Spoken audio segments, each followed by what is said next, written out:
Hello and welcome to the Ranching Returns podcast, where we believe that when done right, your return on ranching can be far more than just extreme profitability, but a return to your land resource as well as a priceless lifestyle.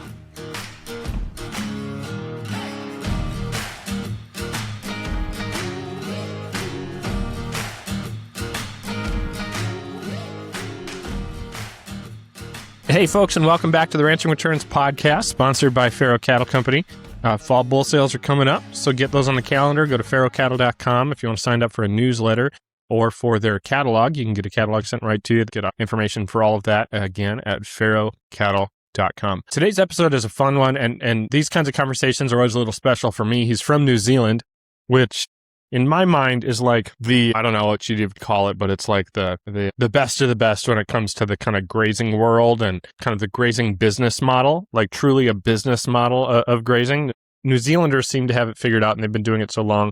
They have a really great climate for it. And it has a special role in our family, because we actually had a New Zealander come over here, I don't know, 30, 40 years ago, who, as a foreign exchange student working for my grandpa, who really put us down that path of kind of the grazing business model by telling my dad and my grandpa, you guys are 15 years behind everything we're doing over in New Zealand. You got to figure it out. You're doing it all wrong over here. Even though at the time here in the U.S., my grandfather and his farm was very progressive, doing a lot of what, the industry would have called progressive and really good business, things, growing, focusing on growth and harvesting feed and storing feed and hauling feed and feeding. All that kind of whole business model was really kind of getting going, and they were very ahead of the game in that. Here, we had this New Zealander who came over here and was just like, what are you doing? And that, I have a tremendous amount of respect for my grandfather and my dad, because for so many people to hear something like that, we all would probably be a little defensive and just kind of like, okay, whatever you say, kid, you're just here working for us. What would you know? Forget it ever happened and carry on down the path. And I don't know exactly how it happened, but my understanding is my grandpa kind of encouraged my dad to go over there and check it out, which he did. He spent over 8 or 9 months working on a couple different stations, I think dairy, beef, and sheep, and maybe even deer stations over there in New Zealand, and learned that business model and came home and really started putting it to work and practice here in Minnesota. And we've kind of always been somewhat going down that path, and even more so in the last 5 to 10 years, really kind of tried to grow our grazing business model, but attribute a lot of that direction to that person in New Zealand as a country. And so in my mind, it always holds a special place. And to talk to folks like this guy today, Dennis, who has absolutely mastered this business model again. And I keep calling it a business model because I feel like a lot of people, and maybe not listeners to this podcast, but here in row crop country, I feel like a lot of people, when they think of grazing businesses, they see it as a waste of good cropland and like the hippies who just want to save the planet and stuff like that. And certainly there is some tremendous advantages to soil and environments and ecosystems to a good, well-managed grass-based system.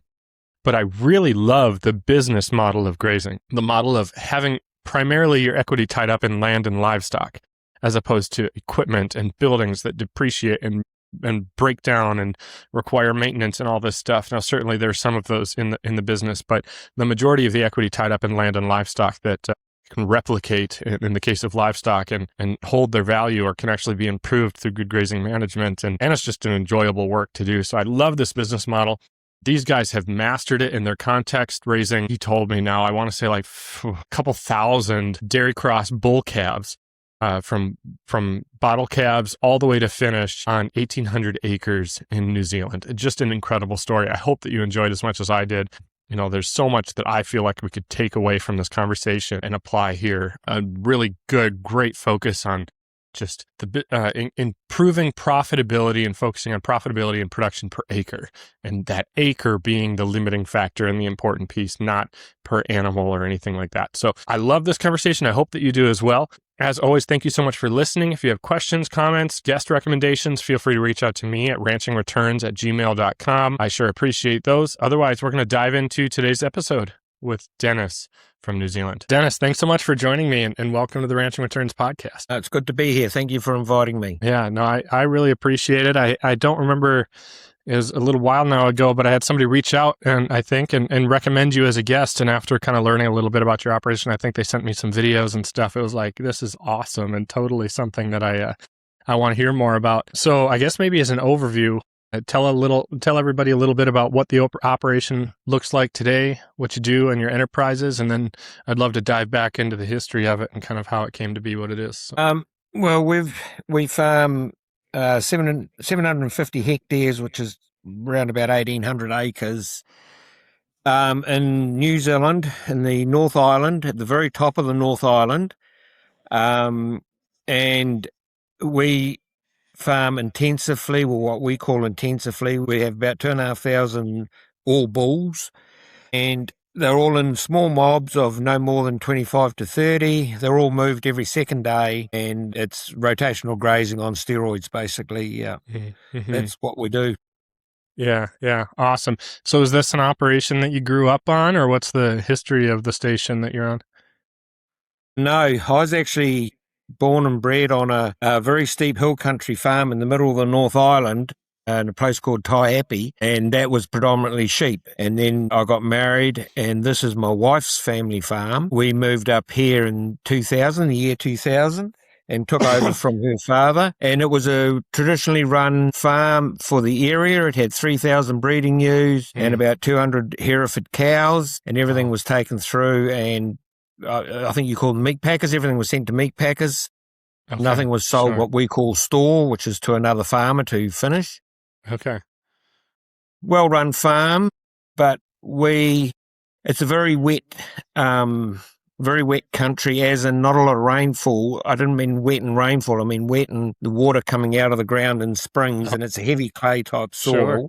Yeah. So we quickly realised we had a couple of major problems. One was the amount of what we call pugging damage, which is when cattle make mud.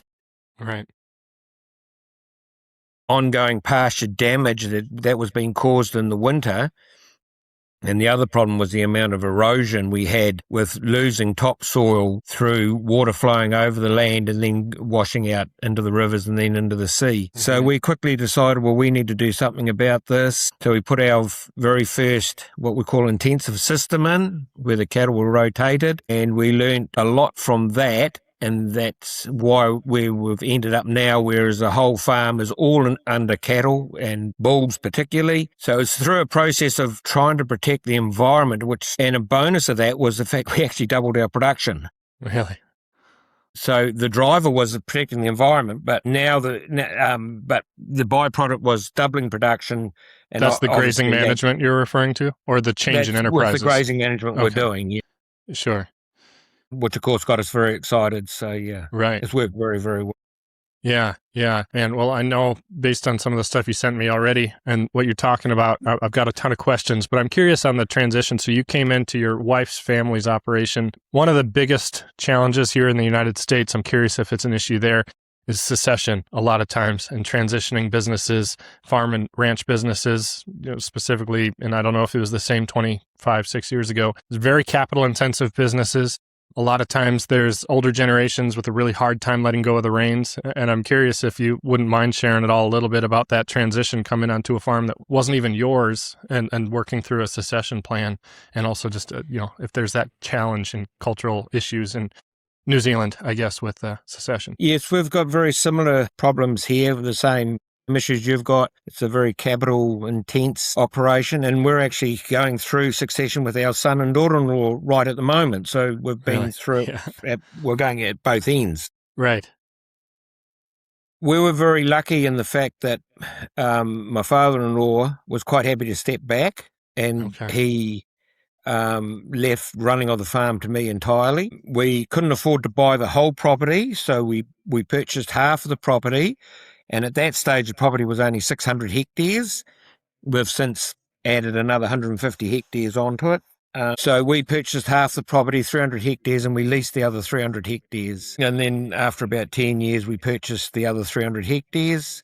So that's how we took over from the previous generation. It was all purchased at market rates, but he did lend us some money to do it, which was advantageous to us. Yeah. And what we're doing on our end is our son and daughter-in-law have Ryan and Annie. Well, they're actually at Ponoka Stampede in Canada at the moment. Yeah. That's awesome. They're closer to me now then. Yeah.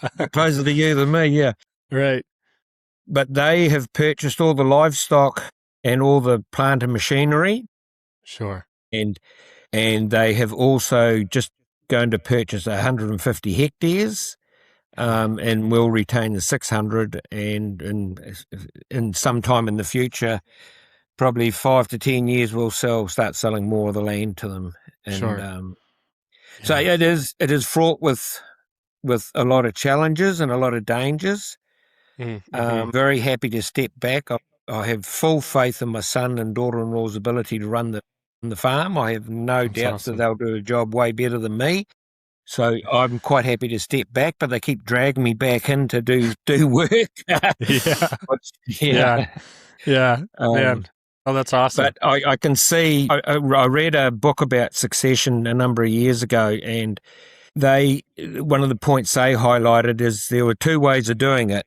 Either the father and whoever, two generations work together over a period of 5 years to change the control from one generation to the next, or the older generation step out and the young generation step in. And they said the problem with the older generation stepping out and the young generation stepping in, production will drop. Whereas if you have a good enough relationship, you can work together over a 5-year period, generally production will go up, because you've got the knowledge of the older generation and the enthusiasm and energy of the younger generation. Interesting. And that's what's happened with us. It's been a 5-year process. Yeah. And production has gone up, and yeah.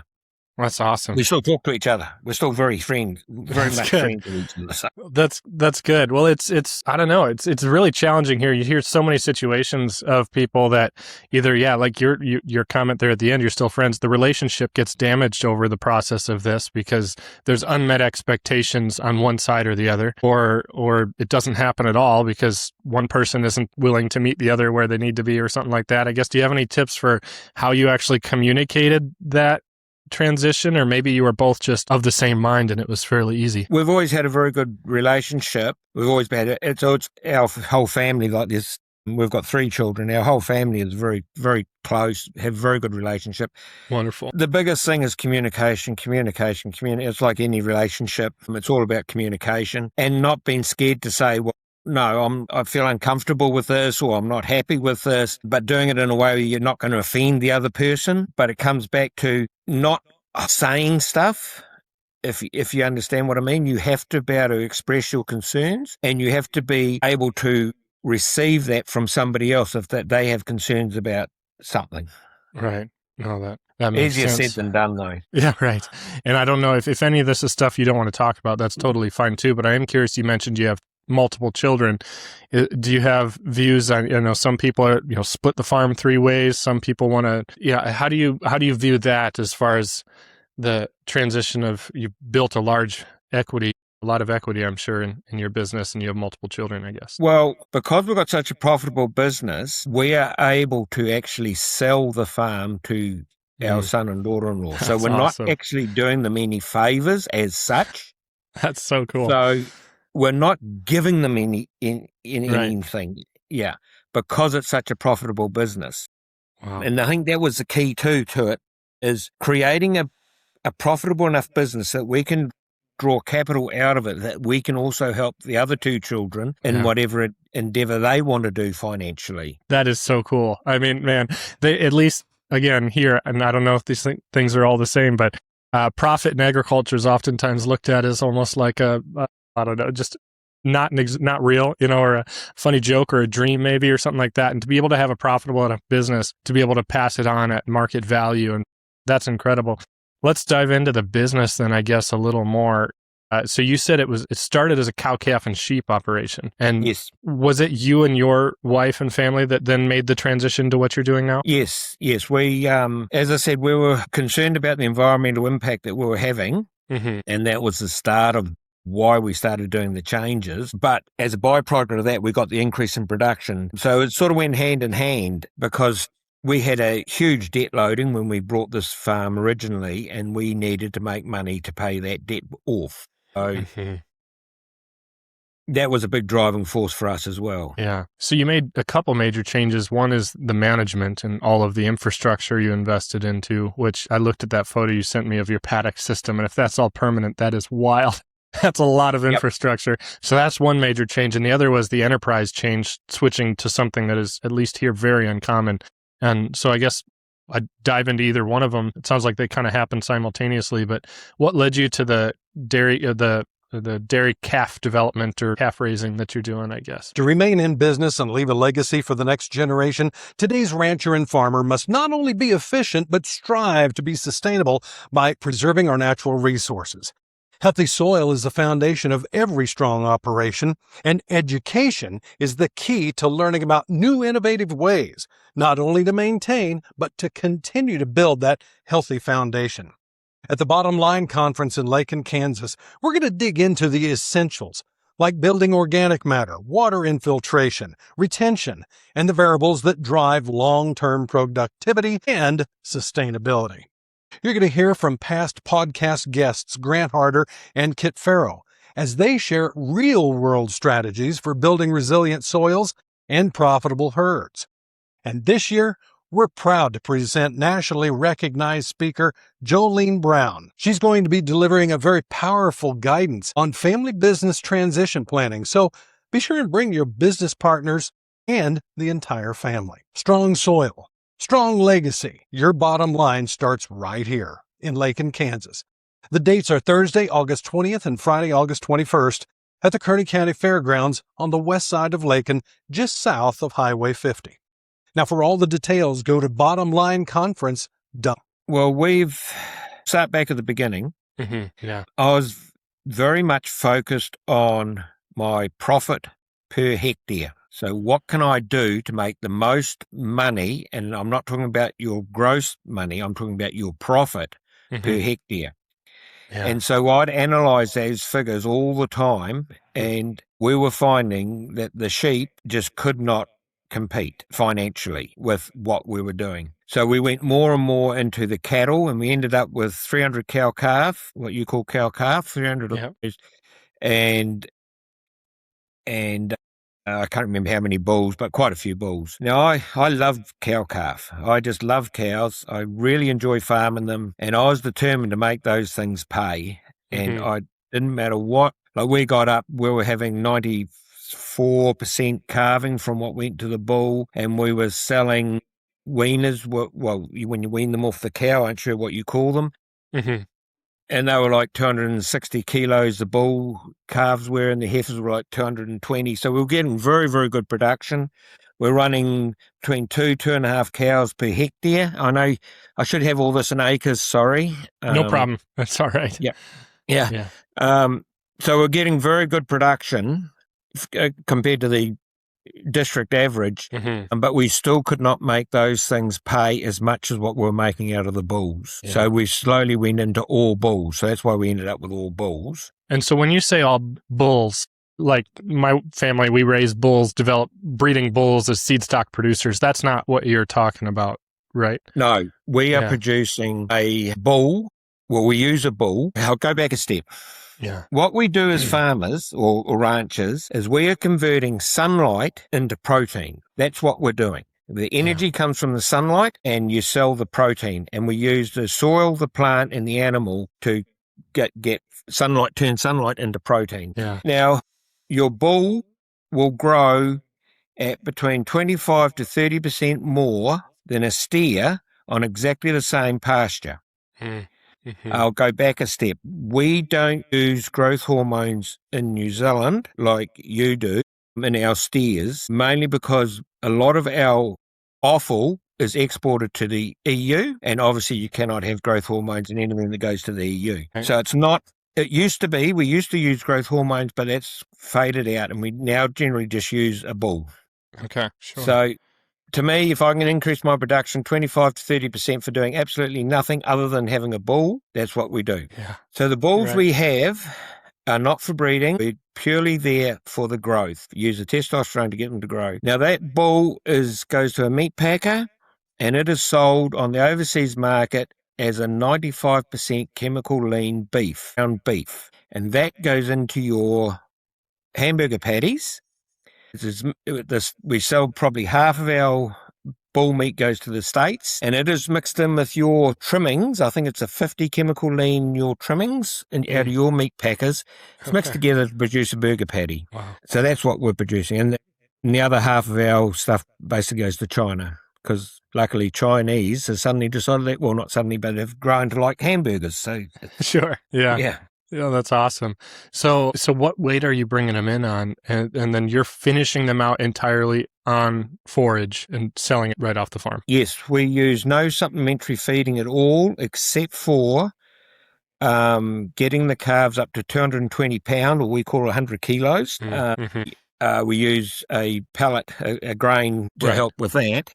Yeah. But from 220 kilos, only ever fed grass, 220 pound. And we will kill them at around 320 odd kilos, which is 700 odd pound. Live weight? No, carcass weight. Okay. Gotcha. Okay, that makes more sense. I was going to say that's pretty light. Yeah. Okay. Yeah. No, they're normally around 600 kilos live weight. Sure. So that's about just over 1,300 pound live weight. Okay. Yeah. Wow. So what weight are you bringing them in as like wet newborn? Are you bringing them in as like newborn calves and you're kind of bottling them and bringing them up? Yes. Really? We'll buy what they call bobby calves, which are 4-day old. They've got to be a minimum of 4 days old. Mm-hmm. We'll bring those in and we will feed them on milk until they're about, I'll just do the conversion. I appreciate about 150 odd pound. Okay. And then they go, and they got meal the whole time, meal and hay. And it's all about developing the rumen. Right. To get that rumen, our cheapest form of feed is grass. So what we're trying to do with that calf is get its rumen developed to a point that it can survive on grass as soon as possible. Our most expensive feed is milk. So the sooner we can get it off milk, the better. Right. And so we do a lot of work to develop the rumen, get that calf up to, so when it's 220 pound, it is purely just eating grass, which is, as I said, is our cheapest form of feed. Yeah. And then we'll keep it for 12 months.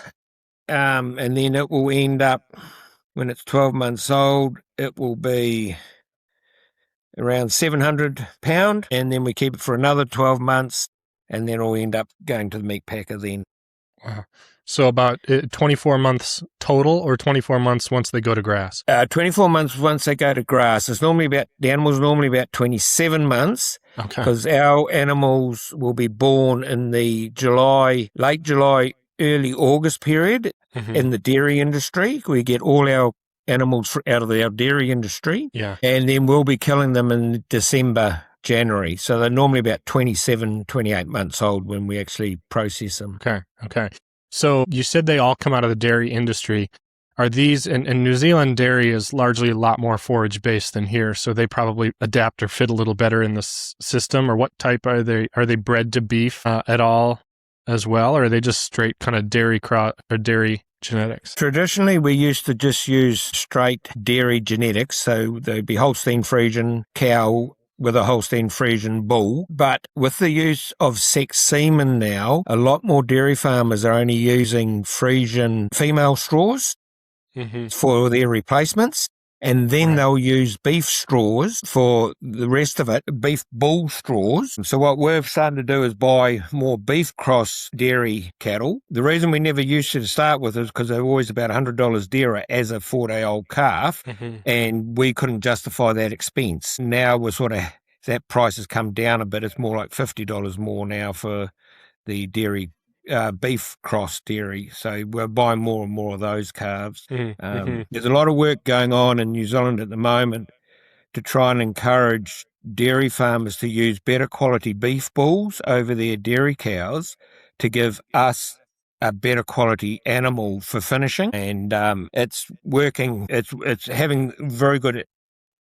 It's working very well. We're getting better quality beef, whereas the dairy farmer used to just go to the local farmer down the road and buy some old scungy Hereford bull. Not anything wrong with Hereford, but, some scungy beef bull. Yeah.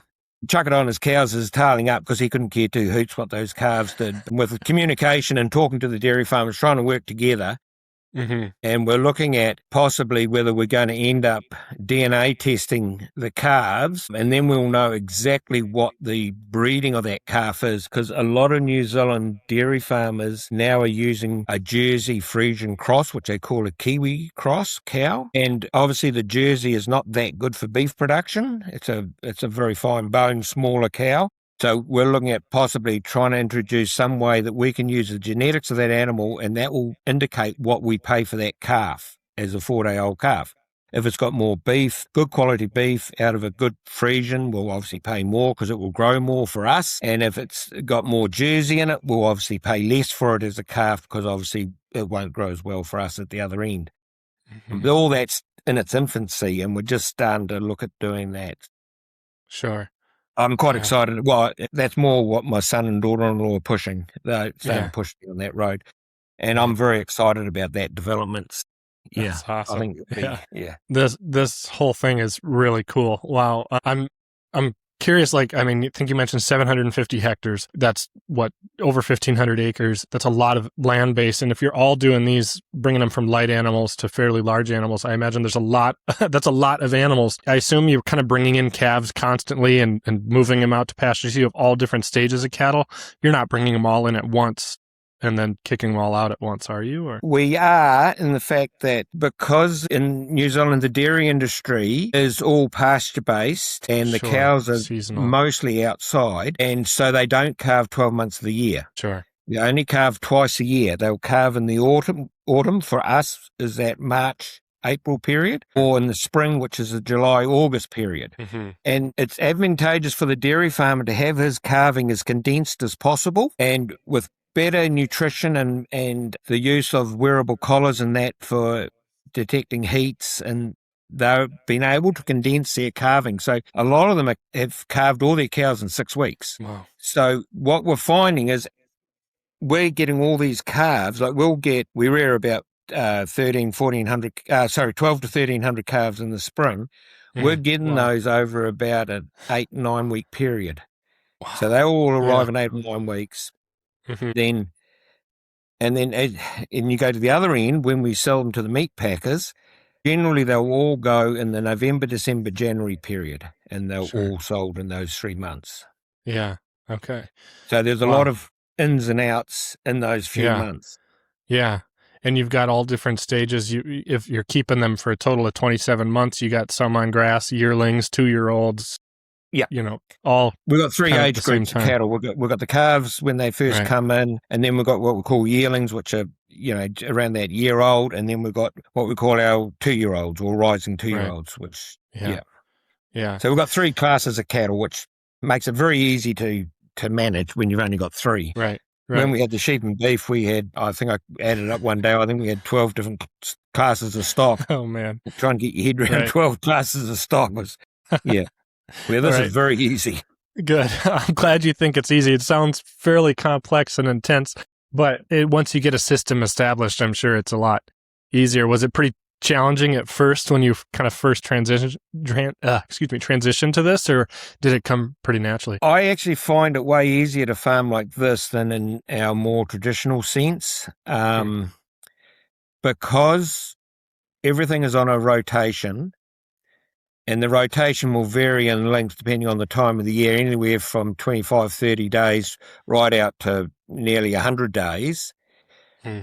I can see exactly how much grass is in front of us, how much pasture is in front of us. Yeah. And I've got all sorts of levers I can pull to, if I haven't got enough grass in front of me, I can either use nitrogen to grow more grass, or I can slow my rotation length down and allow myself to build up more grass in front of me. Or if I'm getting too much grass in front of me, I can then speed my rotations up, or basically just speed up. And also I can time my selling of the stock. We've got good grass in front of us, we'll just delay selling stock. Sure. Yeah. So we have lots of levers, but where you are traditionally, for us, where things were more set stock, for want of a better word, and not really moved, more shuffle grazed rather than intensive. There were 2 things wrong with that. One, it took you too long to realise that you're running out of grass in front of yourself. You had too big a difference before you realised it, which made your decision-making too late. And I know I was talking to, I don't sure what you call them, we call them livestock agents. They're the people you deal with to buy and sell livestock. I'm sure what you... Right. And so, yeah, I understand, yeah. Yeah, our local one that I dealt with for a lot of years, he said anybody farming like us would always react about 3 to 4 weeks before anybody else. So if we were going dry, we'd start selling stock. Yeah. If we're going into a drought, because we're summer dry here, so we can quite often go into a drought. All right. We will sell stock 3 to 4 weeks before everybody else. So you were selling stock before the market crashed, before everybody else was forced to sell. And the same when you're coming out of the drought, we would come out of it quicker. We would recover from it quicker, which meant that we would be buying stock 3 to 4 weeks before anybody else. So you're buying them on the low. So that's one of the benefits of doing what we do. Yeah. Yeah. Right. So do you, like when you see drought coming, is it usually you're selling animals early to adjust? You're not bringing in fewer, I suppose, because those don't really affect your stocking rate probably for so many months. You're better off selling the fatter, longer down the road ones to adjust your stocking rate more, I suppose. Normally, like our summer is December, January, February is our summer months, our 3 summer months. Yeah. And we're killing bulls in that November, December, January period. So if we can see we're starting to get dry in that October, November period, we'll just move our kill further forward. Sure. And save any grass we've got for those younger stock that were reared. Yeah, yeah. And that doesn't affect do they market just fine if they're not quite finished, or do you get hurt pretty hard if they're not ready? If a neighbor came to you tomorrow and offered you the opportunity to lease their land and run their cattle, do you feel confident enough in your business to know whether or not you can take that opportunity on and be profitable at it? I know for myself and so many people, you may not have that kind of confidence. And if that's you, it might be worth adding someone to your team to do it. John Haskell and his team at Ranch Right LLC can take on the bookwork for your business. They can break out your income and expenses by enterprise and know what enterprises in your business are making you money and which enterprises are losing you money, so that the next time an opportunity comes your way, you can take action with decisiveness and confidence, knowing the numbers of your business support that decision. Again, if that's something you're interested in, you can reach out to John and his team at ranchrightlLC.com. No, we don't get hurt pretty hard. We've got a graduated pay structure for what we sell. If the carcass weight's above 320 kilos is your top money. If you drop below 320, like 295 to 320, you drop 5 cents a kilo. And below, I think it's 165 to 295, you drop another 5 cents. And if you go below 265 carcass weight, you really get hammered. Sure. Yeah. So it's just, but we're always within that. We're always above that 265, well and truly, But we might lose 5 cents a kilo, that's all, if we sell early. And obviously the animals won't be, you'll lose the kilos, haven't put on so many kilos. Yeah, yeah. But overall, you need flexibility. Right. When you haven't got supplements to fill a feed hole, because it's uneconomic for us to feed supplements, you need to have the flexibility of marketing, of changing your feed demand to match your climatic growth. Yeah, why is it uneconomical? I guess what caused you to realize that it's uneconomical to supplement? You just do the numbers. Yeah. You just do, like, nitrogen is by far your cheapest form of supplementary feed. I call it supplementary feed. Other people call it fertilizer. Sure. Yeah. I call my base elements that we put on, like my phosphate, sulfur, and magnesium, that sort of stuff, and potassium, that sort of stuff is my fertilizer. My nitrogen is purely a feed supplement. Mm-hmm. I like how you view that. Yeah, yeah. So that's the cheapest form by a long shot. And as soon as you go to hay or silage, that costs you, I can't remember the exact figures, and I could be wrong on today's figures, but when I was looking at it, I know that if you got a 15-to-1 response from your nitrogen, which means every kilo of nitrogen you put on, you grow 1.5 kilos more of dry matter, it was costing about 7 to 8 cents. These figures will be different now because I haven't worked it out on today's price, and nitrogen price is quite high just at the moment because of the Iranian-American war that's happening. Right. Yeah. As soon as you go to hay, it was like 25 cents, and silage was like 35 cents per kilo of dry matter. So significantly more. And obviously you got the feed quality with hay. It's hard to grow young animals on, the quality of your hay is less than your silage. And of course, that's also less than what you can grow if you've got lush green grass. Right. Is this a New Zealand perspective, or how did you come to the conclusion of focusing on net profit per hectare as opposed to just production? Because at least here in the US, large amounts of the focus is on production, and with the assumption that increased production is increase in profit, when, as you've highlighted, it's not always the case, or not usually the case even, maybe. It is unusual in New Zealand to look at it like this. A lot of our thoughts and information have come out of the dairy industry. We're lucky because our dairy industry is grass-based and they measure their production twice a day. So they know exactly if they change something, they can measure it virtually straight away. Mm-hmm. So we've got a lot of information out of them, and your good dairy farmers do tend to talk about production per hectare, not production per cow. Sure. And so that's the way, I'm a great believer in KISS. Have you heard of KISS? Keep it simple, stupid? Yeah. I'm a great believer in that. Yeah, I like that. Great believer in that. So I look at it, what I needed is cash in my bank so I can pay my mortgage off. How do I get the most amount? A fixed thing is the area of land I've got. That is fixed. So how do I maximize the amount of money I can make out of that land? Not that animal, but that land. So when you look at it like that, you start looking at, well, what's my production per hectare or acre, rather than what is my production for that animal. Yeah. And if you take it to the extreme, I could only run one animal per hectare, and that animal's performance would be astronomical. It'd be through the roof. It'd be, God, I'm the best farmer in the world. Look at this. Yeah, yeah. But my production per hectare was terrible. Mm-hmm. Or you could do what we do, where we're running between 4.5 and 7, between 3 2-year-olds and 6 yearlings per hectare. So our animal performance is not great per head, but our production per hectare is very good. Yeah. So, I'll just go back another step. So our fixed thing is our area of land. Mm-hmm. So how do I grow more beef on this area of land? There's 3 ways. This is a bit of these conversations I hate. I've got to blow my own trumpet. I hate blowing my own trumpet. But okay. Well, I appreciate it.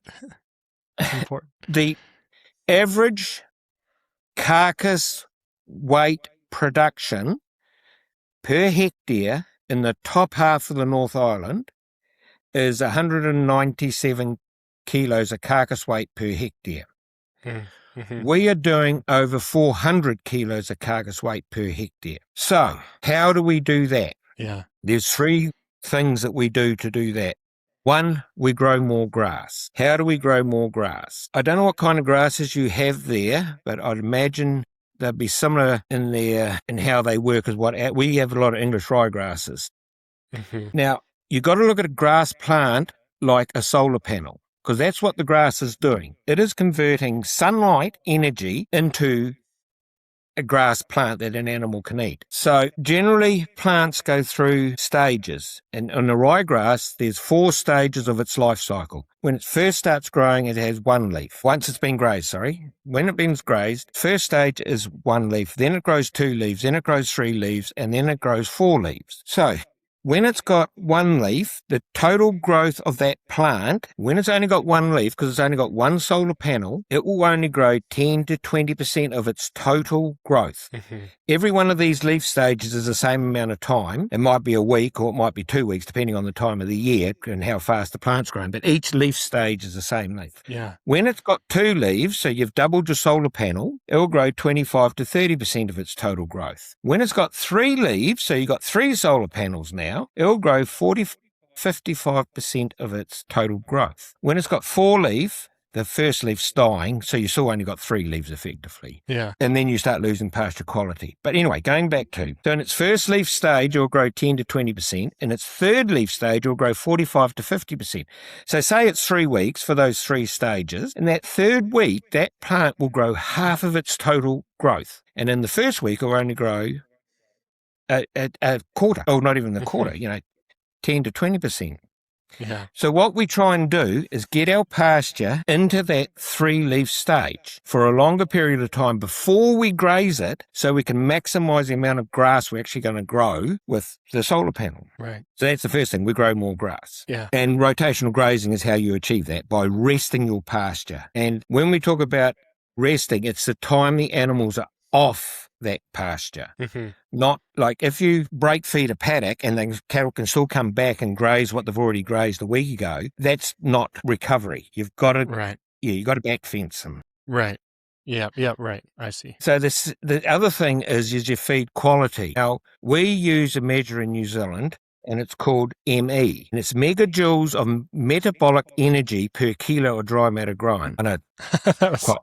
Anyway. Never heard of it. Yeah. Yeah. Anyway, that's what we use to measure. It measures basically what a lot of the old farmers used to call the sugar in the grass. How much goodness is in the grass, Is that similar to bricks? Here we have what's called a bricks reader kind of a thing where you squeeze the juice into a little thing and it shows how much sugars are in the grass. Haven't heard of that. No, with us, we have to send it to a lab and it's done in a proper lab environment to measure it. Okay. But interesting. It could be similar. I'm not Yeah, certain. this is a tool you can with a what do you call it? A garlic press, squeeze the juices from a grass into something and hold it up to sunlight, and it shows the bricks reader of what level of bricks, and the higher the bricks, the more sugars or energy there is in the grass. Okay. Yeah, it's a pretty neat tool. Similar, but yours is probably more scientific if it's going to a lab. So yeah. Yeah, so this is done using a 300 kilogram steer was when they did this trial. And it was a live weight gain you could get from feeding varying MEs of grass. Now, these steers had unlimited grass. They could eat as much as they liked. Didn't matter. Okay. So if you have an ME of 7, which is low, it ranges between probably cardboard would probably be 3 and rocket fuel's about 13. Yeah. But anyway... Yeah. ME is 7. It doesn't matter how much that steer eats, it will lose half a kilo a day. It cannot physically eat enough grass to give itself enough energy to grow or even maintain. It's not even maintaining its body weight. If you can move your grass to 8, sort of it nearly breaks even. If you can move to 9, you're suddenly growing at half a kilo a day. And as I said, all you've done is change the ME or your grass, the energy component of your grass. If you can get to 10, you're doing over a kilo. And if you can get to 11, you can do 2 kilos. And up around 12, like our 2-year-old bulls will quite regularly in the spring be growing at 2.5 to 3 kilos a day. But they're eating very high quality grass. Mm-hmm. So going back a step, we grow more grass. Right. Next thing, we try and keep our grass in that high ME stage for a longer period. So the animals are growing faster. And the third thing is, there's 4, sorry. The third is we use bulls, so you get that 25-30% more growth for the same amount of grass. Right. And the fourth thing is we move our animals every 2 days. So the animal is not going through, like say you put a mob into a field for 3 weeks. They're going to gorge themselves for the first week. They'll be mediocre for the middle week, and the last week they starve. So what does that animal body do in that first week? Because it knows it's going to starve, because that's what's happened to it previously. It's going to stack fat on it.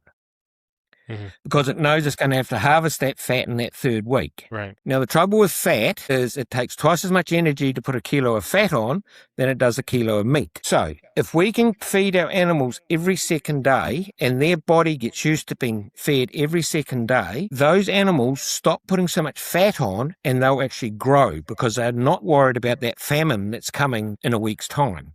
Because they know they're going to get fully fed, which means you're putting on 2 kilos of meat for every kilo of fat that you put on in the old system. So the animal becomes more efficient at converting grass into protein. So you go back to the sunlight. Because we keep our grass in that 3rd leaf stage for longer, we're harvesting more sunlight. Because our ME in our grass is higher, that means our animal grows more. And then because the animal is not going through that feast-famine cycle, it's more efficient at converting that grass into protein. So the other 3 things that we're doing, and that's how we can produce twice as much beef per hectare as our neighbours can under exactly the same environmental conditions. That's incredible. Yeah, that's really incredible. And what, I guess this isn't maybe fair to ask and stuff, but like for most people, then the other folks, they're doing just kind of continuous grazing. Are they running heifer? I mean, what is the other people doing, and what's keeping them from doing what you're doing? I guess it seems to make so much sense. Well, it's interesting because we started down this road 25 years. Yeah, 25 years ago we started down this road. And what we've found is, because we've had a lot of people come to us and then go away and replicate what we do. And it's like ripples on a pool. Like around our farm, most of our neighbours do what we do because they can see that it worked and they can see the increase in production. And the same, you get a farmer from outside our immediate area and he's done the same, and you've got a ripple effect there. So the ripple effect's going bigger and bigger and bigger. Right. But what most of our neighbours are doing, they're doing cow-calf operations, is a traditional thing in this area. Not a lot of sheep left in our immediate area because our climate doesn't really suit farming sheep. Interesting. But the traditional thing would be cow-calf operations, and once again, people farming heifers through, not realising that a heifer grows a heck of a lot less than a steer or a bull on the same amount of grass. But once again, they're looking at their per animal performance, not their per hectare performance. So you got to just a whole change of mindset, really. Right. Is it? And I'm not sure exactly how to ask this question, and I hope this makes sense, I guess. But by raising forage-developed bull meat all the way through, I mean, you've said it's mixed with fat to produce a more, it's a fairly lean product, probably not desirable in and of itself. And a lot of people will talk about this.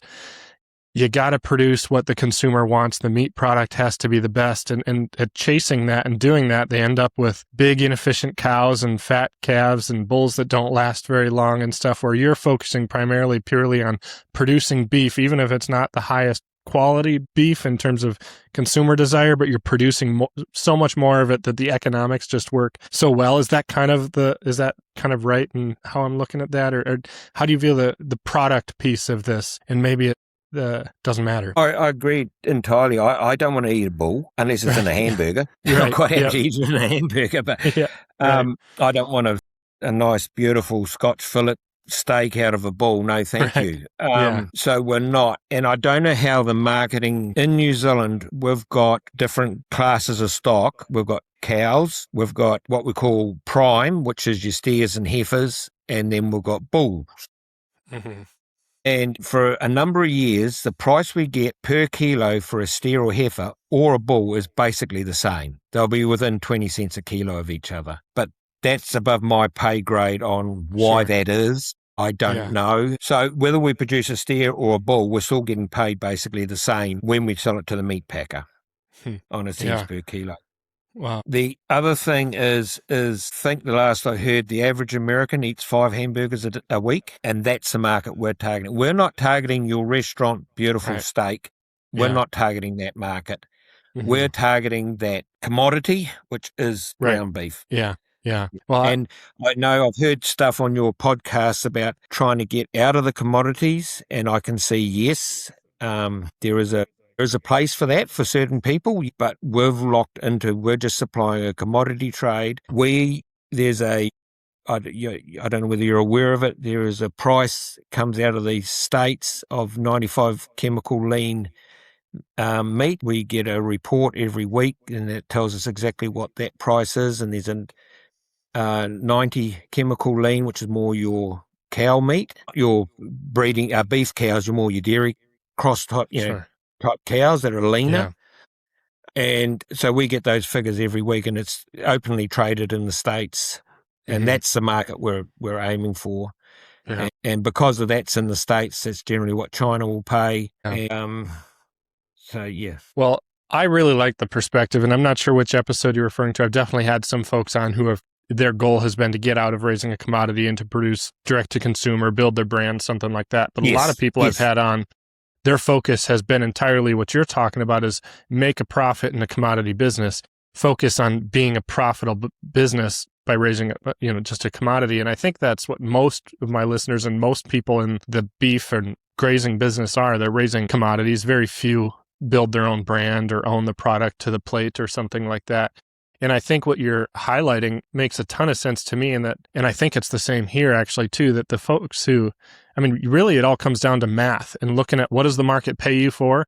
And if the market pays you a premium to produce a product that's less efficient, the premium has to be high enough to make up for the inefficiencies. And in most cases, it's not, I would say it doesn't pay you enough. And that's why I guess we've produced different type of cow, a little lower input, forage developed cow that thrives on the environment that they're in. And they may not be as productive. They may not be as well marbled. They may be a little bit different type of a product, but they're going to be more profitable for the producing person because they can do it at such a lower cost and so much more efficiently. And at a higher production and a higher profit per acre is what the focus we've always had. And I really like how your situation has highlighted that too. It's all about producing pounds per acre, which is what a lot of folks I've talked to have talked about in a cow-calf or in just a bull development system. It makes sense. Yeah, that's the other side of the equation we haven't really touched on is low cost of production. Now, I'll just grab a cup of coffee. I'll just be a second. Sure. You bet. So we've got a very, very switched on accountant, and she does virtually all farm work, only farmers. The vast majority of farmers in the area we live, Northland, probably about half the farmers in the area we live in are dairy farmers. And about 15 years ago, there started to be a lot of what they call palm kernel come into the country as stock feed. It was a cheap form of stock feed and a byproduct of the palm oil industry. Mm. And so these dairy farmers cottoned on to this and they started using palm kernel to supplementally feed their cows. And I said to her, oh, that's interesting. That means their production's gone up quite considerably then, hasn't it? And she said their average cost of their supplements had moved from like $100 a hectare up to something like $500 a hectare or $400 a hectare. So a significant move. And she said their production had dropped. And I said, you're joking. I said, why is their production dropped when they were using their palm kernel? And she said they forgot about pasture management and they weren't managing their grass pastures well enough because sometimes you've got to graze them hard to get rid of the older pasture and get your new fresh growth. Mm-hmm. And their production actually dropped. So that highlighted to me, you have to be very careful with the inputs you put in. It's very easy to buy production, if you get what I mean. Mm-hmm. We could put on a lot more nitrogen, a bit more grass, but is it economic? That's what we've got to come back to. Is that extra money that you're putting on going to give you an economic return? And I very much of the feeling, because you've got a risk factor in everything you do, there's always a risk that if I invest $1, I want to get back at least $1.50, if not $2. If I'm going to invest $1 and only get $1 back, that's too, because I'm wearing all the risk. If any slight thing goes wrong, I'm losing money. Yeah. So that's the way I look at it from the input side is everything we do, we'll sit down, like nitrogen jumped up in price this year because of, as we talked about, the conflict in the Middle East. Right. So we sat down and we worked out, how much is it going to cost us to put this nitrogen on? How much extra production are we going to get? And how much is that worth to us? And because beef prices are so high at the moment, it was a no-brainer. And I think for every $1 we spend on nitrogen, we're going to get $2.50 back. Wow. So that's a good return. Right. But if I'm going to make silage and it's going to cost me X amount, am I going to get that back? Particularly when you're bringing the time and labour involved in making the silage and then feeding it out, am I going to get an economic? And the figures we've done so far, it doesn't stack up. Right. It doesn't stack up for us. The only advantage we could get of making silage is in maintaining our pasture quality, because you take paddocks out of your rotation. When you're growing too much grass and you can't physically eat it, it's good. Like this is what a lot of the dairy farmers will do. They're growing too much grass, they cannot eat it all, they want to maintain their pasture quality. They don't want that pasture to get too old or too long, so they'll take paddocks out of their rotation and cut those for silage. And that's sort of like a good buffer for them. Mm-hmm. But it's a lot more economic for them to make silage and feed it out because they're getting paid way more than what we are on an income side of it. Yeah. Right. Yeah, no, Another thing I guess I've hit on here in Minnesota anyway, I talk to a lot of retired dairy farmers who try to run their beef cows like they're dairy cows. And it's like, you nowhere near the gross margin goes through those beef cows that a dairy cow does. Even now, with really high beef prices, it's still like half the production. So to try and put a building over them and carry all this equipment and labor overhead, running through a beef cow just doesn't work the same. So I appreciate I think that. But also we've got to be a bit careful about talking about this beef price. I was just actually before I got on this call looking on a Facebook, and it had the price of a US cow over since 2000. Mm-hmm.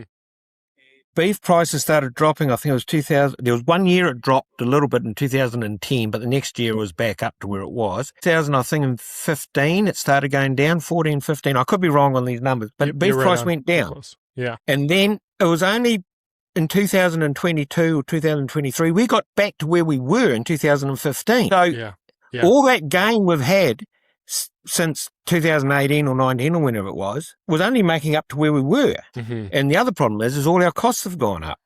Right. Oh, okay, we're all talking about these high prices, but we've got to be a little bit careful because we're only getting back, we're just past where we used to be.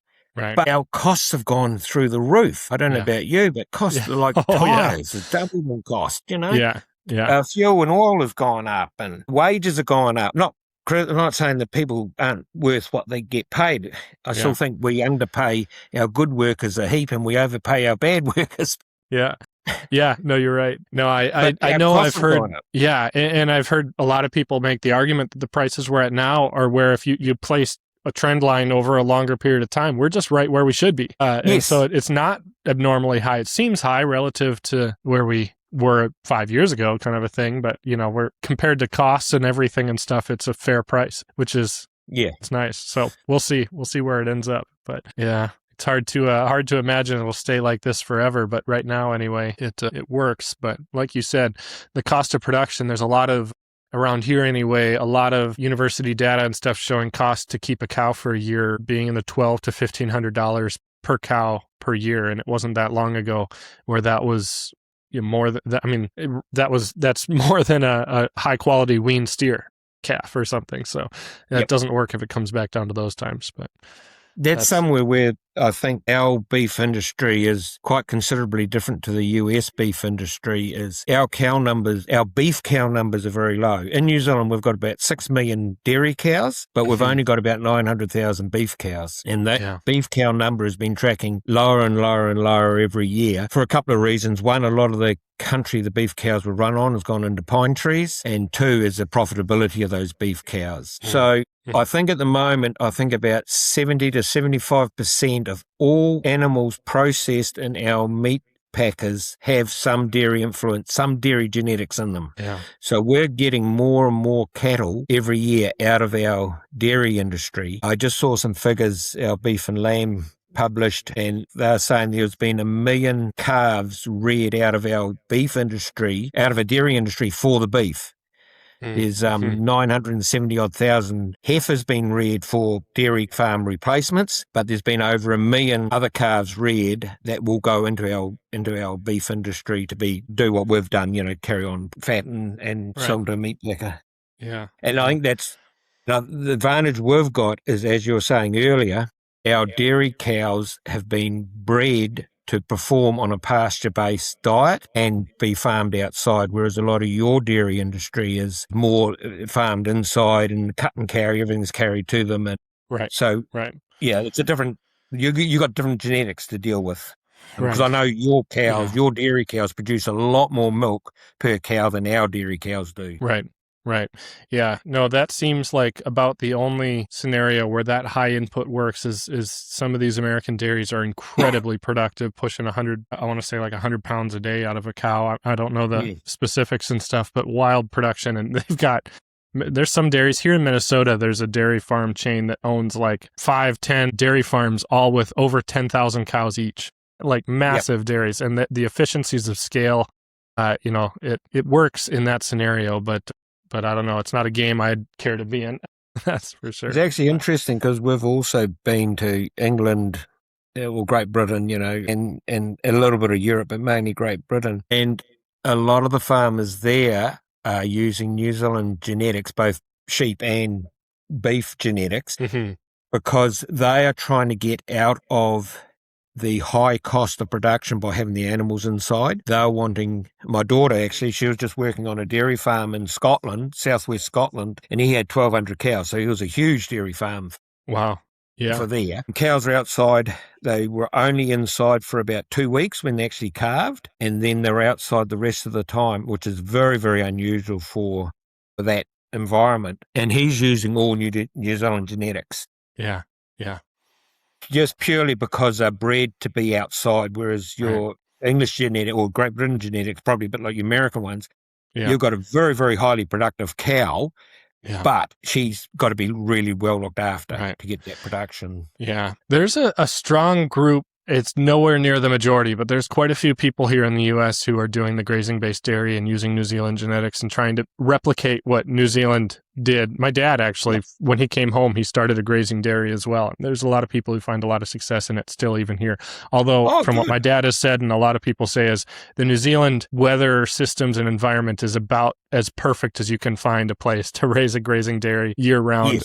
Yes. I think there's fairly large farm that came from New Zealand and tried to replicate what they're doing there in Missouri, and it's not worked as well, but it's, they're trying.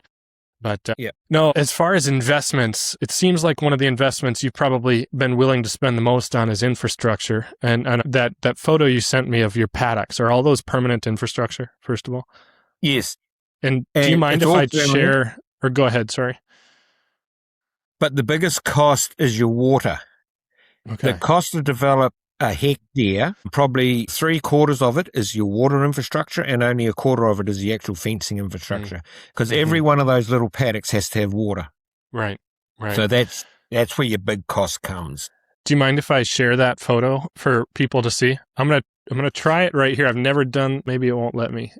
I've never done this from my computer in a call here. No, I don't know that it's going to let me. It's jumping me to some settings thing so I won't do it right now, but I'll share this on social media, but people should take a look at it. How many paddocks are there in that? I wouldn't have a clue. There's got to be, hundreds? Is it hundreds? Well, I think there's 120 mobs, and every mob's got 20 paddocks. Wow. Yeah. It's incredible. Whatever that adds up to. Yeah, it's incredible and very complex. So I guess talk about your decision to invest so heavily in infrastructure, what you did and how you feel about it after you've done it all. Okay, when we first started this, I haven't done modern figures because it was a no-brainer to do it. But when we first started, it was costing us $500 a hectare to put the infrastructure in. It's obviously going to be a lot more than that now, but that's what it was when we started. Just by doing that, just by putting the infrastructure in and changing the class of stock we were running, we doubled production. So we got a payback on that $500 investment in 1 year. Wow. Yeah. So it was a no-brainer to just go and do it because, once again, you spend $1, I wanted, $2 back. Well, we paid for the infrastructure in 1 year. Wow. Yeah. How about from a management? And so I've met with some people here in the U.S. who have went really heavy on this infrastructure, and then they end up pulling a lot of it out just because of its limited ability to be adaptive. It's so permanent that you have to follow a certain system. You don't have the ability to fence this way or that way or do different things. So they end up pulling some back out, or they wish they hadn't built quite as much to start. Do you feel that the level of paddock breakouts was the right amount? I think it's the right amount for us in our environment, but I also think there's going to be huge potential in these wearable collars in the future. Right. That is going to be a game changer. We've looked at it seriously, but at the moment it's too expensive. Yeah. Once again, it's return on investment. I think, that's just the fencing side of it, controlling the animal within an area. I think what we're going to look at very seriously with these wearables is the animal health side that we can get from them. Picking up when an animal is not ruminating for a long enough period. So then you can go and have a look at that animal. Why is that animal not ruminating? Is it lame so it can't graze for long enough? Or is it starting to get an internal parasite burden? Or is this... Yeah. And the other thing with our country being so wet, damage, as I was saying at the start of this interview, is very critical to us. At the moment we shift every 2 days, every 48 hours. Is there an advantage in shifting every 12 hours? Every dairy farm in New Zealand basically move their cows every 12 hours. They milk twice a day and they put them in a new paddock.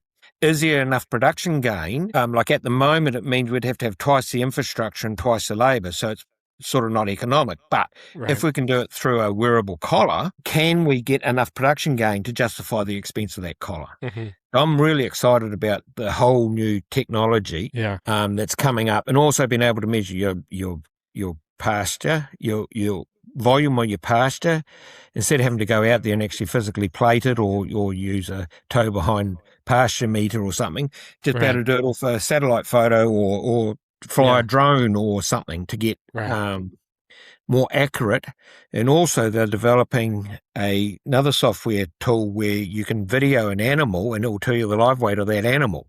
That'd be another game change for us. If we could once a week or twice a week or however often, just video your animals as you move them, and then you've got a live weight. Then you know your production. I found an app that did that, and I tried it, and it was nowhere near accurate. So I'm hoping, and I'm sure those are the kind of things that are all just, you need more data input, enough photos and videos with accurate data associated. Over time, it'll be more accurate. But I thought, agreed that would be so cool when it. Yeah, we've actually got some Kiwi people working on it right now, and they've just about got it mastered.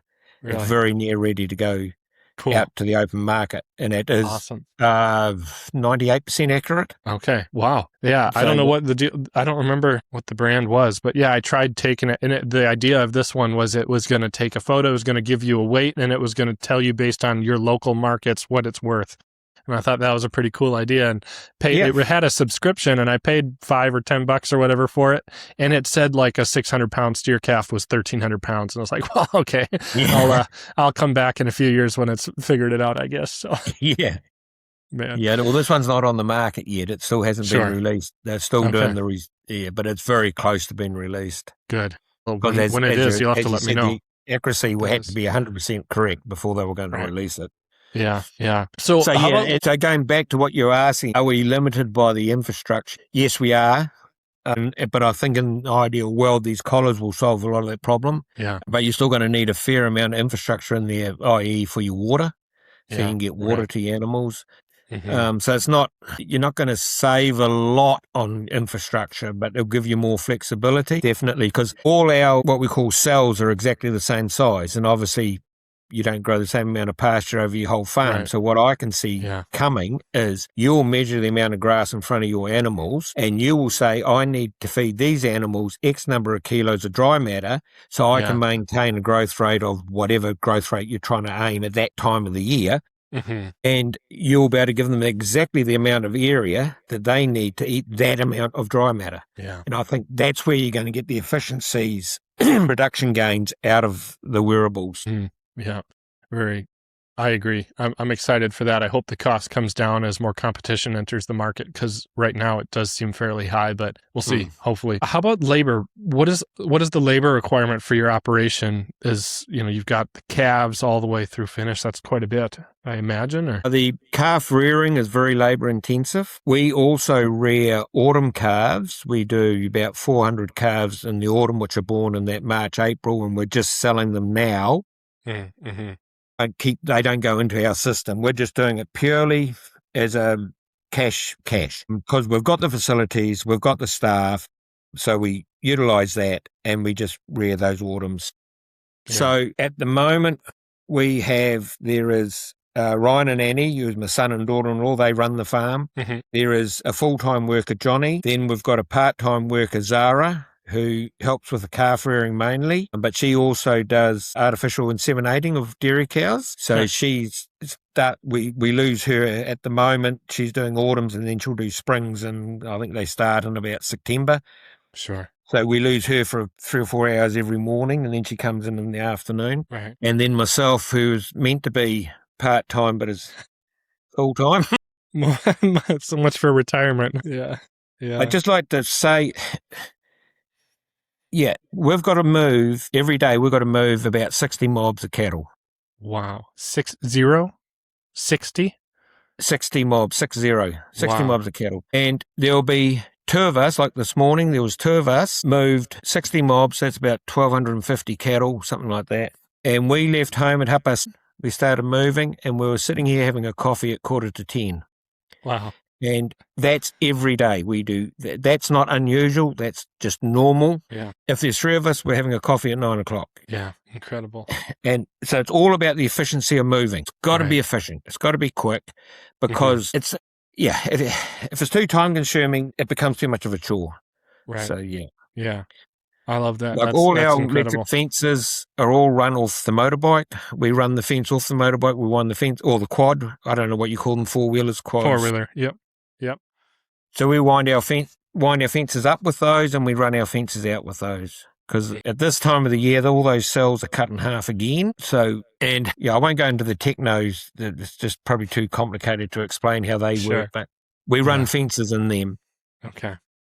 Like there's one, I'll briefly just say what it is. I won't explain how it all works, but it's a 10-lane system, and there is 250 bulls in that 10-lane system and 10 mobs of 25 bulls, and it takes us about 20 minutes to move 250 bulls and 10 mobs.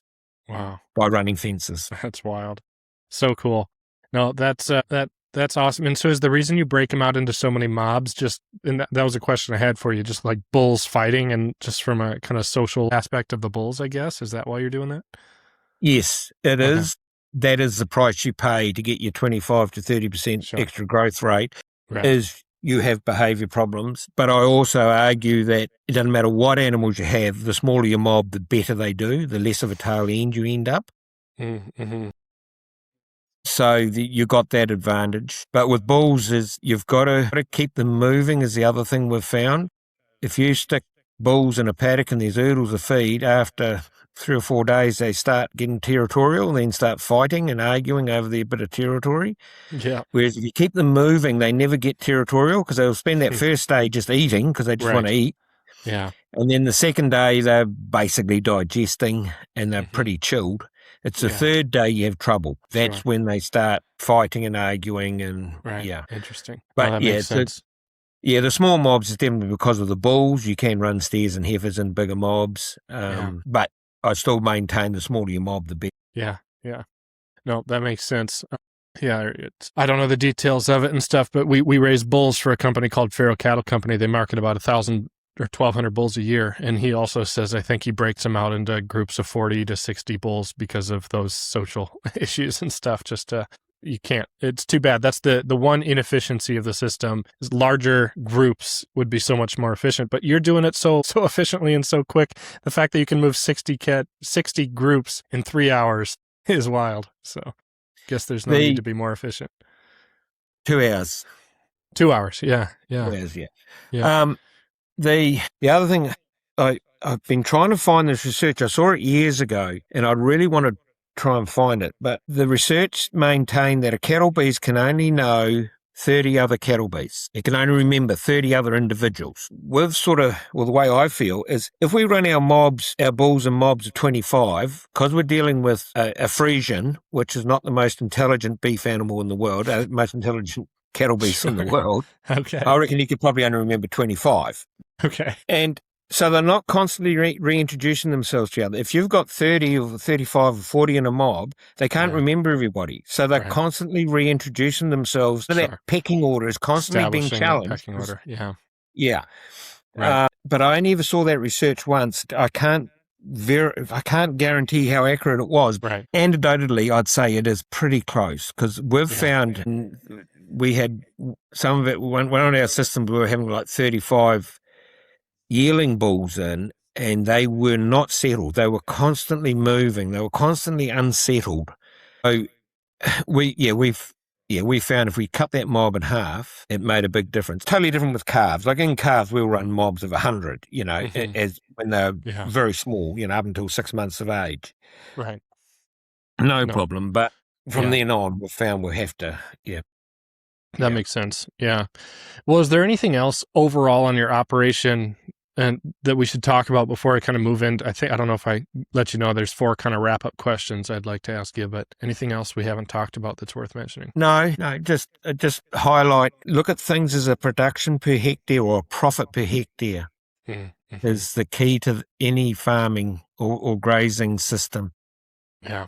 You don't want to go down the trap of buying production, and you don't want to go down the trap of trying to maximize your per head performance, because you will sacrifice your per hectare performance. Yeah. Right. So you got to look at things a little bit differently. Yeah. I really like that. I've always looked at it as, what's your limiting factor? It's land. You can't go out and buy more land. You can't go out necessarily and lease more land. At least here it's very competitive. You can always go get more cows, more sheep, whatever the animal unit is. So why are you trying to maximize production for this unit of production that you can go get more of if need to be? Focus on optimizing for the one that's you're limited in, the bottleneck of your operation, and that's land in almost every situation anyway. So makes sense to me. Very, very, very similar here. Exactly the same here. Yeah. It's very hard to lease land. It's very competitive because everybody wants to lease land. And your land is your big capital cost. That's what costs. That's what you got to. That's what you're paying. That's what you're earning the money for, is to pay for the land. Right. Yeah. Right. To service that debt. Yeah. All right, we're going to dive into today's What Are Your Thoughts questions, sponsored by Ambrook. Ambrook is the accounting software I use for all of my businesses. If you're interested in learning more, check out Ambrook.com. So, you just touched there on debt and on land, which are two of my wrap-up questions. So I'll start diving into the wrap-up questions here. The first one is, and all of these are what are your thoughts questions. So whatever comes to mind, just feel free to address it. The first is, what are your thoughts on debt and leverage? Debt is a very good tool as long as you're using it to increase your profitability. Obviously, to go ranching or farming, you have to have land. So you need debt to pay for that land. Yeah.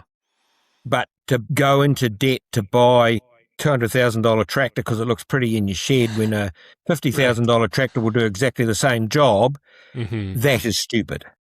Yes. Yeah. So there's good debt and bad debt. But I don't think we can live in a world without debt, because the capital costs to get into ranching or farming is so high. Unless you win a lottery, you basically are going to go into debt to get into it. Right. Yeah. Yeah. No.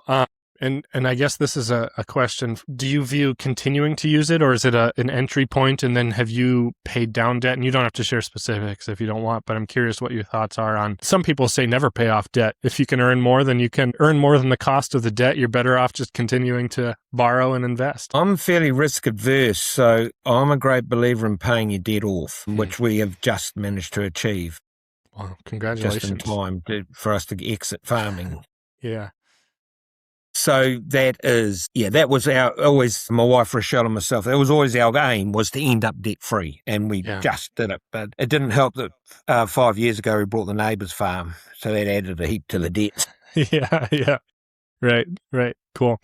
The next one then is, what are your thoughts on land ownership? My view is we need to get the land ownership into the next generation so they've got skin in the game. They need to have those sleepless nights where they're worried about how they're going to pay their mortgage or how they're going to do this or do that, to force them to look at increasing production or profitability.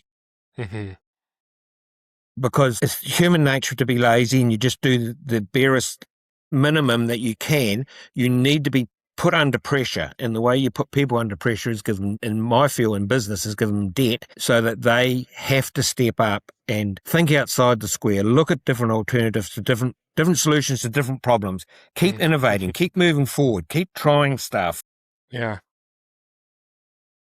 When you look at the statistics in New Zealand, farmers, the most profitable farms in New Zealand are all owned by young people, and they've all got high debt levels, and they're the most profitable farms. Really? Your older farmers that are debt-free are your most inefficient farmers, because they don't have to do it, because they've got a comfortable living, they've got all the money, they don't need to. So we need to get that land into the younger generation, and I don't feel that corporate type farms is the way to go, because I feel if you've got skin in the game and it's you're signing that mortgage deed, you are going to perform way better than any employee. No disrespect to employees. You got to have skin in the game. You got to have those sleepless nights to push you, to make you go. Yeah. No, I've often felt that way too, that debt is more than just a tool to accomplish things that you couldn't otherwise. It's a tool it's a motivation tool that it pushes you, kicks you into the next gear. And Yeah, keeps you from getting too comfortable. That's a really, really good perspective on it as well. You look at war, how many innovations come out of a war? And it's purely because of the need is there and they have to do stuff. They try different stuff. They try risky stuff, try innovative stuff. So war's probably not a good. Yeah. Well, you're right. There's some saying I've been trying to rack my brain to figure it out. Something along necessity is the creator of all invention or whatever just desperation. Something like that. Something along. I've been racking my brain trying to figure out what that is, but you know what I mean? Yep. I agree. Good. Okay. Next question then is, what are your thoughts on off-farm or off-ranch investing? When I first started farming, which was 45 years ago, it was in the mid-'80s, and I presume in America you had a share market boom in the mid-'80s just before a big crash, and everybody was investing in the share market. And I went and saw a share broker who was he was a farmer as well, but he was also he was a terrible farmer, but he was a very good share broker. Okay, sure. Yeah. And I talked to him about it, and he gave me some very good advice. He said, until you've got $1 million in the bank, invest in what you know and can control. So yes, I'm not against off-farm investment or off-ranch investment, but I'd suggest that you need to get I think it's something you do when you've got the spare cash or spare capital. But I also know a lot of people that have bought and sold property and made a lot of money. So I don't know. Yeah. We haven't got any off-farm investment. We invested everything in our farm. Mm-hmm. So I don't know. Yeah. Whether that's the right thing or wrong thing, I don't know. Yeah. No, I like that perspective. It's a good thought. And a lot of people talk about that wealth is built in specialization, and then wealth is created or wealth is maintained in diversification. And so when you're in the early stages, to just grind and focus, I guess. Yes. I like that. Good. Last question for you then on these is, what are your thoughts around the idea of enough? What is enough? Is there such thing as enough? Well, that changes on the stage of life you're at. When you're young and hungry, enough is probably not even in consideration because you just want more and more and more. Or hopefully you want more and more and more and more. When you get to my age, enough is quite close because I can't be bothered doing the hard work to get more. Right, sure. Is that what you're referring? I'm not quite sure what you're referring to. No. So, and I've just wondered, is there a place where it's good to take your foot off the gas? Do you grind forever? Do you keep taking on debt to motivate yourself to work harder, to build something bigger? Or is there a point in time where did you hit a point in time in your life where you said, all right, the focus, I've hit enough growth financially, something where my focus shifts from just this to life, to something else, pick up hobbies, spend more time with family. I mean, I don't know. I've kind of challenged myself with, and I've shared, this, I feel like a lot of times one of my greatest weaknesses and my greatest strengths is my ambition. And I worry sometimes that my ambition will pull me away from other things that are more important, my faith, my family. And so finding contentment, where does it now? That's all kind of where this question stems from, if that makes sense anyway. Well, I feel it is extremely important to have something outside your business to focus on. Myself and my family have been very lucky. In the last 20 odd years, we rodeo in New Zealand, and that is our focus. And there's several good things have come out of that. One, to be any good at rodeo, you've got to practice every day. So every day we know we've got to get the work done so that we can practice in the evening. So it's a good motivator to get you efficient in your work. Yeah. Right. Second thing, it takes you off the farm so you can go and we go right around New Zealand rodeoing, right around New Zealand. And we talk to a lot of different farmers. We talk to a lot of people that aren't even involved in agriculture, rodeoing. Yeah. And I think that is very important for your mental health, is to get you away from your farm, get you thinking about something else, get you concentrating on something else. And it's surprising the number of times I'll be at a rodeo, either competing or judging or whatever I'm doing, and I suddenly come up with a solution to a problem that had been annoying me. I don't know how the brain works, but it seems to, if you step back, sometimes the solutions come to you. Right. So I feel that is critically important for anybody involved in the agriculture sector, because it is so demanding, this lifestyle. You need something to keep you human and get out of the day-to-day slog. You need to get out of it. Yeah. Yeah. So I think that's a very important part of it, and that's coming back to you enough. You have to, okay, this is enough. I now have to spend time Right. And for us, luckily, our whole family rodeoed, so it was very good family time. So our whole family could spend family time. That's awesome. And it was either practicing or competing. Yeah. And we've been all around, that's why we've been to the States so many times. We've been over there, competing over there and in Canada as well. That's awesome. So it's a good way of getting you all around the place. Yeah. Yeah. Love that. That's so cool. Well, I have two, these aren't what are your thoughts questions, but two just final wrap up questions. The first one, is there 2 or 3 resource recommendations? And I don't know, maybe if there's some that aren't specific to your local region, but these can be books, podcasts, conferences that you think people should check out that's been valuable to you. We've got a very good organisation. It's paid for by farmers through a levy on every animal that we process. It's an organisation called Beef and Lamb New Zealand, and they have a lot of information available on their website on pastures, growing pastures, managing. That's a good website. There's also Dairy NZ, and that's another farmer-owned organisation which the dairy industry pays for, the dairy farms themselves. That's also got a lot of information on growing pastures. Okay, it's geared towards a dairy farmer, but it's still growing grass. Yeah. That was Dairy milk. NZ, as in New Zealand? Dairy NZ. Okay. So that'd be the two I'd recommend. Awesome. Yeah. Yeah, perfect. Well, the last question then, if you're comfortable with it, is if somebody wanted to reach out and learn more about what you're doing, is there a website or is there a way you would encourage people to reach out? And if you're not comfortable with that, that's totally fine too. No, I haven't got a website or anything like. Is that what you're referring to? Yeah, website, email, contact you if somebody wants to do that, if you're comfortable with it, but no problem if I'm not. comfortable for them to email me. Email is probably the best way of contacting me if somebody wants to reach out. I've been approached by a couple of grazing groups in Canada to come over and do a presentation over there. Sort of avoiding it at the moment, but it's possibly something I might end up doing is, if people are interested, is to go to Canada and the States and do some presentations on what we do and how we do it and why we do it. You should. I'm certainly not going there to tell you how to farm in your environment, because I've got no idea, because it's a completely different environment to what we've got. Yeah. But if I can teach you some of the basic principles, and then you can take those principles and adapt them to your environment, that's... Yeah. And you totally should, if that's something you've had opportunities for. And if you do, let me know. I'll try and get you lined up for something here in Minnesota, because you've got a lot of wisdom to share, and I really appreciate you sharing it. No, it's no problem. I can talk farming all day, every day. Me too. No, Drive my wife nuts. Yeah. Well, that's the beauty of being able to do this. I get to talk to people every week, somebody else, about their operations, which I just have loved. So, Dennis, thank you so much. This has been awesome. Really appreciate it. No, I've enjoyed it too. Thank you for reaching out to me.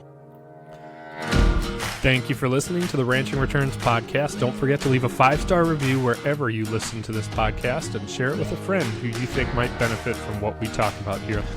Also, if you want to learn more about what we've got going on or want to reach out, you can find me at ranchingreturns.com or send me an email at ranchingreturns@gmail.com. Thanks so much, and we'll catch you on the next episode of the Ranching Returns podcast.